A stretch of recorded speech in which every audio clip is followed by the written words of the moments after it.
Cuts come as Typhoon jet orders slow will mainly impact plants in Lancashire, Northern England. Job cuts will also come in maritime, cyber defence units. Union says cuts will damage Britain's defence capabilities, adds minister's comments. Further details on cuts by Paul Sandel. London, October 10. Reuters. BAE Systems' new boss will cut around 2,000 jobs at Britain's biggest defence contractor to tackle dwindling orders for the Typhoon fighter jet and the loss of revenue from Cold War-era aircraft nearing retirement. The Eurofighter Typhoon has won fewer orders this year than rivals such as the Rafale built by Francis Dassault Aviation, and BAE is slowing production while it waits for Qatar to confirm its intention to buy 24 of the jets. A bigger order expected from Saudi Arabia has not materialized. The aircraft is the most important in BAE's portfolio, accounting for nearly a third of its air unit sales last year.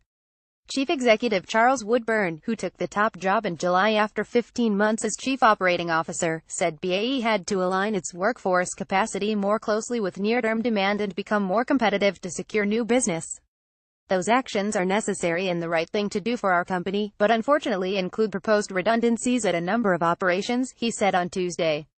The looming loss of skilled manufacturing jobs and the potential ripple effect on the regions affected caused concern among politicians and unions.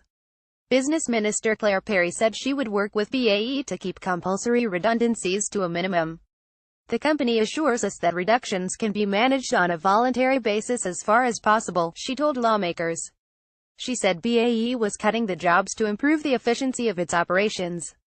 This is not related to any UK defence spending decisions, she said, adding that the government had spent £4 billion, $5.3 billion on BAE's products and services in the last year. Double squeeze. UK-based defense analyst Francis Tousa said BAE was facing a double squeeze from confirmed orders for Typhoon's drying up and Cold War Tornado jets, for which BAE has lucrative support contracts, nearing retirement.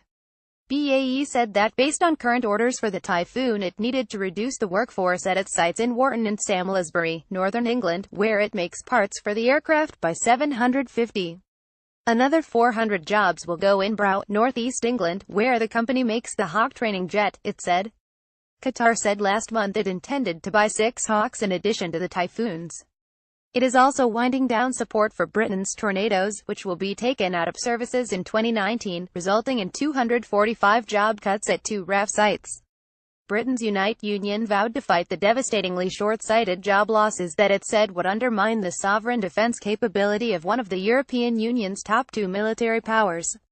BAE, which in previous guises has been the backbone of Britain's defence industry for decades, employs 34,600 people in the country out of its global workforce of 83,100. BAE, which designs Britain's new Dreadnought class of nuclear submarine, said it will also cut around 340 jobs at its maritime operations in Portsmouth and Solent, southern England. And 150 jobs will go at its applied intelligence unit that helps companies and governments fight cyber warfare. Thinning out layers. Defense analyst Howard Wheeldon said the cuts were essentially due to a gap in orders emerging in key programs. It is the stamp of a new CEO who has looked across the group and decided where it needs to be heading, he said. It takes out a management layer and lays out a new structure and the people for the years ahead. Woodburn plans to remove layers of management and organize the business around air, maritime, land and applied intelligence units from January. Just over half of BAE's £19 billion, $25 billion of sales in 2016 came from its aircraft business, which is also a partner in the F-35 Lightning II combat jet program. BAE said in August that any new orders were unlikely to impact production delivery rates positively for at least 24 months, and production would be under constant review. The company said on Tuesday that discussions with current and prospective operators of the Typhoon continued to support its expectations for future contract awards. The job losses and restructuring did not change its outlook for the year, the company said. It said it still expected its underlying earnings per share to be 5% to 10% higher than full-year underlying earnings per share in 2016 of 40.3p, and it continued to expect a small reduction in net debt compared with the 31st of December 2016. Shares in the group were trading down 0.7% at 614.5 pence at 1500 GMT, £1.0.7583. Additional reporting by Tim Heffer, editing by Jason Neely and Keith Weir.